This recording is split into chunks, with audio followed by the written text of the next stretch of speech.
They bought up all the inventory faster than inventory can come to the market. So that means people are putting their life savings on the line and selling their first kid to get the house because there are more people buying houses than there were houses available to sell.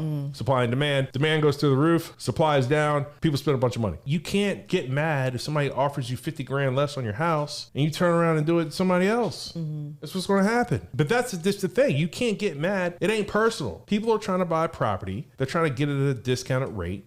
You're going to do the same thing, so don't get mad. Right. Just tell them no, and then move on.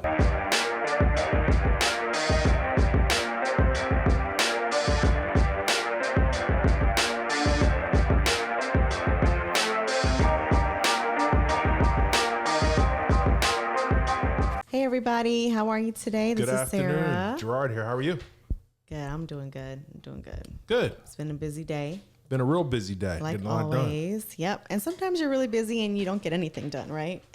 That's busy being best. Busy versus productive. Right. But I mean, you don't plan on being unproductive. You're just not productive. So I know we were just talking about that. For anybody who needs a quick catch up, Gerard is a real estate agent among his many other talents that he has. And so I try. we were talking about real estate when we were and what he's been up against lately, because it's been kind of crazy, hasn't it? Well, here's the thing, right? So this is gonna be fun. All right. So look, the real estate thing, right? You got people that have been doing it for 20 and 30 years and they know all the things and this and that. How long have you been doing it? I've been a licensed real estate broker. I got my license in 2017. So almost 8 years. I got my license in 2017 for one reason. You told me because I said you would be really good at it. You did. And so did other friends. And some other friends too. But you told me it'd be good. And I didn't even know how real estate agents got paid. Like, I didn't even know you can make money. I thought they got paid by the hour. I didn't know how the whole system worked. You got it. But the thing is, she got into her daycare life. She was selling, you basically opened a daycare.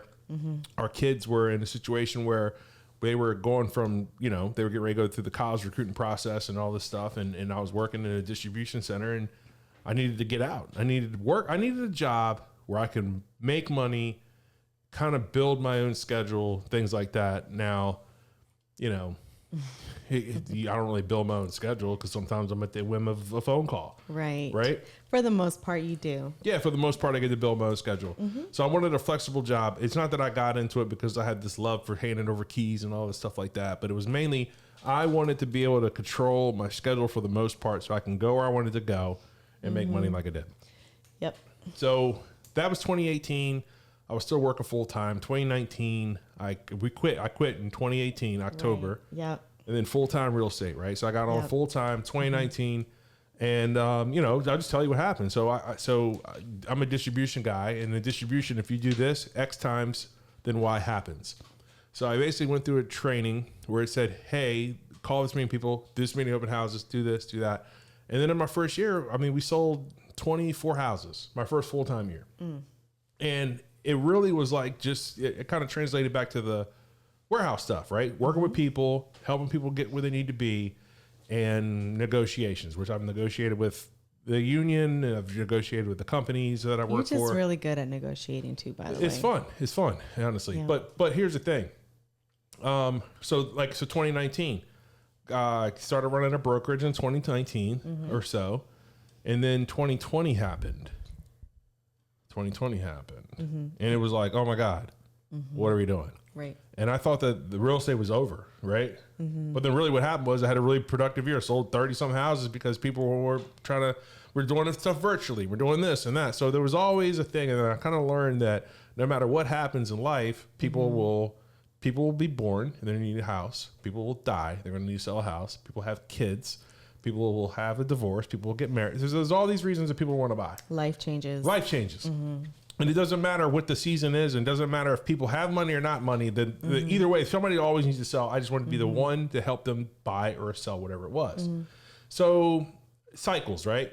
So 2019, 2020, right after 2020, what happened was, all right, this is going to be good. So right after 2020, so you have this inventory, right? You have all this inventory. Right. And just like a warehouse. And what happens in the store is when people buy stuff off the shelf, the stuff comes from a warehouse and they replenish the stuff on the shelf. Right. But what happened in 2020 was people stopped replenishing the shelf. People were not listing their house. People were not selling their house. And then when everybody came out and interest rates were at zero because nobody was spending money, they bought up all the inventory faster than inventory could come to the market. So that means people are putting their life savings on the line and selling their first kid to get the house because there were more people buying houses than there were houses available to sell. Supply and demand. Demand goes through the roof. Supply is down. People spend a bunch of money. Well, as things started to balance out, they raised interest rates to kind of tame that market, kind of balanced out. And now it's on the other side. Right. There are more houses for sale than there are people buying. Right. So the pendulum swing has gone back. The pendulum swing is swung the other way, right? And what's happening now is people feel like their house is worth more than what it's really worth because they haven't had that mind. Now, it's really not that bad. They're really not that far off. Right. But the concept of Jimmy sold his house 2 years ago for this much money, I should get that. My house goes up. And that's a misconception. People think that if I buy real estate, it goes up. It does not go up. Well, not all the time. It fluctuates. It fluctuates, Right. but you have to improve certain things. You can't buy a house Right. and do nothing to it for 10 years Right. and expect to sell it for the same amount of money the guy across the street did that has a new kitchen, added a pool, and has a brand new roof. You can't do that. But people don't know that. So then what happened is inventory hit the market. A lot of inventory. More inventory than there's buyers. Sellers feel like their house is worth this much. Buyers feel like their house that they're buying is worth this much. And guess what the price of the house is? In the middle? It's somewhere in the middle of here. The buyer wants it closer to where he wants it to be, or she, Right. and the seller wants it to be. So then there's this gap. So everybody's trying to close this gap, right? And what I'm finding is buyers are there's a lot to buy, and money's not cheap. It's a lot more expensive than it was before. And I tell people all the time, the reason why they don't drop interest rates when they do is because nothing goes on sale when people are using it. Right. So if people are spending money, why would it go on sale? Right. Make it make sense. So now people are trying to sell their house. If you bought your house in 2021 or 2022, it's probably worth what that is right now. Maybe. Really? Most likely. What I'm saying is you didn't overpay for your house. You paid market value at that given time. Hindsight, you've paid more. The house that you bought in 2021, it ain't worth it what you paid for it, for the most, generally speaking, across America. I'm just saying, paint with a broad brush here. Somebody's going to say, no, my house is this. Yeah. But I'm not talking about you. I'm saying, generally speaking, if you bought your house in 2021 or 2022, you probably didn't inspect it. You bought it. As soon as you saw it, you probably didn't even see it, and you bought it because that's what you had to do. Right. And you had to move at that time for whatever reason, and you did it. Right. So my parents, were they a part of that? Well, they were before that. Okay. Because They they were did before that. that. They bought a house without looking at it. Well, that's because they just weren't here, right? Right. They weren't in the state. We ended up convincing them to move down here. Yeah. So last year, right? So I'm selling real estate, and I'm looking at days on market increase. I'm seeing more. I'm selling my clients' houses, and I see more inventory coming on the market.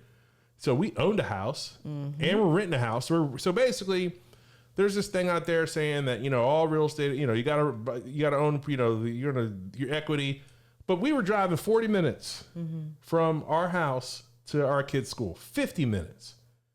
We now live 35 seconds from the school. Right. We don't even have to drive. Don't even have to drive. I walk over there every day. It's definitely been a life change for us. I hear the bell every hour. And I right? love it. Love it. Love it. But here's the thing. I was like, days on market are increasing. More inventory is coming on the market. We still own a house. We need to sell it today. I know that when you came to me with that, I was like, I want to keep it forever. I know we got to sell it right now. Or we could have held it. We could have held it through the time that we're going through right now. But I was like, look, you cannot time the market. Right. Don't let anybody tell you can time the market. You're always going to get it wrong. You know when the best time to buy a house is? When you need to. There's no like when rates are this and we're like basically it was like, all right, you have another kid, your house is you're too big for it, or somebody passed away. That's when you sell your house. You got to move for a job. That's when you sell your house. You don't sell your house because you feel like you can to time the market, but you're going to miss it. You always miss. You can't time the market. I feel like we did a good job. You were able to time it pretty good to get us out of there. Well, yeah, we timed it where we missed the peak, but it was coming down. So I was like, oh, we got to get out. Right. Just like stock market. Like everybody sells on that day when it's at the peak, and you look at them and go, oh man, I need to sell too. But then you sell for less than what they did because you missed it. So we missed it too, but that's okay because we weren't trying to time it. We weren't even going to sell. We didn't even look to move. We just found out we were going to move. Right. We weren't really trying to sell it. No, we weren't. But it wasn't like we needed to. No, we didn't need to. But I was like, hey, let's get this equity out of this house and let's go buy something else because now it's a great time to buy. Why? Because there's a bunch of inventory on the market and people feel like their house is worth X. And like I said, people feel like their house is worth this. Buyers feel like it's somewhere in the middle of that. And buyers try to get it closer to their side and sellers try to get it closer to their side. That's it. So what I'm dealing with right now in this real estate market is just trying to get everybody to agree. Hey, you're still making 290 grand, 300 grand on your house. Yeah, you're not making the 450 that you would have 2 years ago, but you're still making X amount of dollars. Mr. and Mrs. Buyer, hey, I see what you're saying. It's been on the market for 100 days, but same with everything else. There's nothing wrong with that house. This is what days on market is because everybody's shopping. Don't be stupid. Let's make an offer, but let's make an offer contingent on, or not contingent. Let's make an offer based off of the comparable properties in the area. Let's just don't throw a number out there because that's not going to that's just wasting everybody's time. Right. So don't ask for 100K less or 500K less. It depends on you might want to, if the house is $6 million, you can ask for 100 grand less or 200 grand less. You can. If they bought it for $5 million, 2021. Right. But don't go ahead and every house in the neighborhood is selling between 400 grand and 500 grand and come here and write 280 on a paper. You're wasting everybody's time. You're wasting your agent's time. You're wasting my time. Because no one's going to go for that. Right. So, part of it is now is like, so right now money's not cheap. There are more houses for sale than there were before. And prices are still elevated because people are still moving. So we're in like this deadlock situation where like $150,000 or $100,000 was holding up real estate transactions. And you just got to know, like I said, it's compromise, right? So you're going to it's give and take. You can't take, and there's another thing too. You can't get mad if somebody offers you 50 grand less on your house and you turn around and do it to somebody else. That's what's going to happen because but that's just the thing. You can't get mad. It ain't personal. People are trying to buy property. They're trying to get it at a discounted rate. You're going to do the same thing. So don't get mad.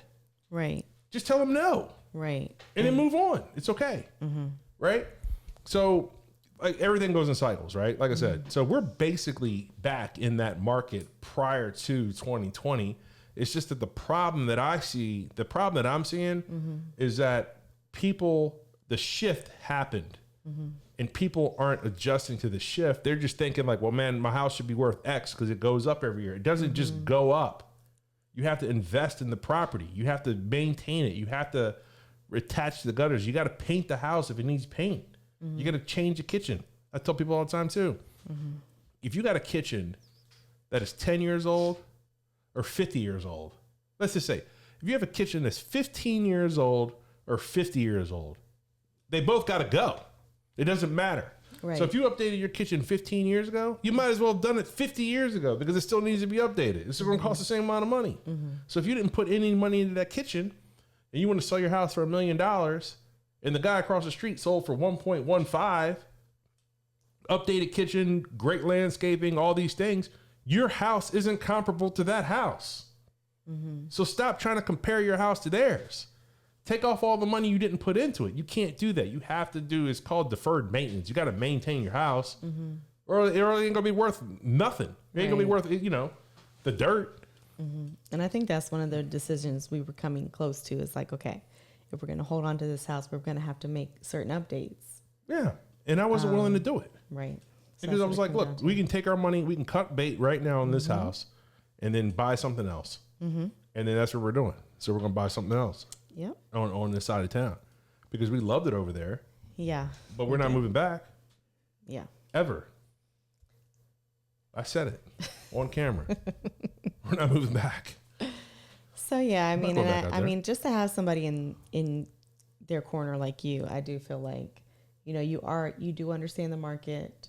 You are able to, you have those relationships with agents that have been in the game as longer than you or the same time as you. And that's the thing. And you definitely like to maintain those relationships, which I think really helps your clients when you go in and you ask for a lower price or you want to get, a little more. Yeah. I mean, and here's another thing too. And then the real estate thing. So there's a lot of agents that are getting out of the game. So for me, whenever I see I always call or text the agent, hey, I'll give you a call or whatever. And 9 times out of 10, if I see the house is for sale and I put the phone number on my phone, I go to text them. Text chain from 5 years ago, 3 years ago, 2 years ago, pops up on my phone. So what happens is the same people are still doing business as they were doing before, because if you got in the real estate, that's all. I used to train agents. I was a broker. I trained agents. If you're getting into this business to make money quickly and to basically get in this business to make money quickly, you're in the wrong business. It's just not going to happen. You gotta. It's a long-term game. It's very, and a lot of it is. I mean, the whole real estate class thing. It doesn't teach you anything about selling real estate. Real estate's about relationships, managing relationships, and managing crisis, and keeping everything afloat. That's all. I mean, I think at times you've even been a marriage counselor and divorce, child dog walker, landscaper. Yeah, you multitask. I was in a field of cow poop looking for the friggin' valve to. We do everything. The one thing I never want to hear is it's not my job, because everything's your job. Your job is to close the freaking deal. Yep.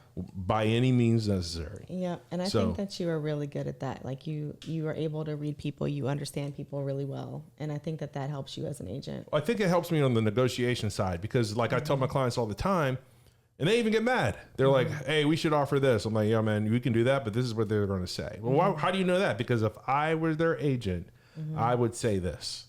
And 9 times out of 10, that's what happens. If we ask for this, they're going to ask for that. And then so sometimes you set it up. It's like, okay, I'm going to ask for this, this, and this. I'm not going to ask for this thing because I'm going to ask for it later on. You know what I mean? Yeah, no, I like how you're able to negotiate for sure. And then I could feel from the very beginning, like, okay, is this going to go our way or their way, or they got more? Or did they have? It's leverage. Do they have more leverage than us, or do we have more leverage than them? And then once you just play off the leverage. Sometimes you have to know if you don't have any leverage. You have to know that and say, hey, we can't ask for all these things because we really don't have a leg to stand on. But if we do, let's basically leverage our strengths. And when we don't have leverage, we got to pretend like we're strong, and then don't let them know that we ain't got no leverage. Yep, I love that. See, the clients, they get it. They get a bonus when they work with you. That's for sure. That's fun. And then you bring them to me. We're going to drop them off at the daycare while we run around. We do that too. Yeah, we take care of that. Time does. So yeah, quick real estate update today. That's all we had today. And we will see you guys next time. Bye, everybody. See you later.